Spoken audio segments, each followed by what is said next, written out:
Обвинителката Фатиме Фетај ми помогна да се рефрешира меморијата. Ова се зборовите на притвореникот поранешен директор на УБК Сашо Мјалков. Тој од апелационите судии бара да му го укинат притворот. Под исти околности вели претходно имал, но поблаги мерки. Мјалков го потсети второстепениот суд дека и тогаш ја имал истата имотна состојба, како имотот во Чешка. Тогаш пред овој суд дадов збор дека нема да помислам на бегство. Поминаа скоро 2 години, такво нешто нема. Јас на тој збор и денес стојам. Притворот на Мјалков му е определен во случајот Титаник 2, откако кривичен му пресуди 3 години затвор.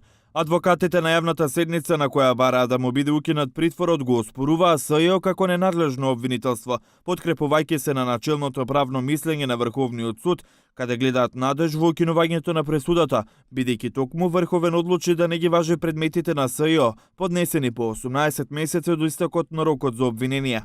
Бранителите на Мјалков во дилема, која судска мерка е валидна, бидејќи додека за него беше определен домашен притвор за истрагата Империја, кривичен определи затворски притвор за Таргет тврдина. Обвинителката на СЈО Фетај потенцираше дека одбраната често го оспорува СЈО, но судовите поинаку сметаат од адвокатите за надлежноста на обвинителството. Фетај вели дека Мјалков има имот во Чешка, има пари и реална причина да избега, поради 3-годишната затворска пресуда.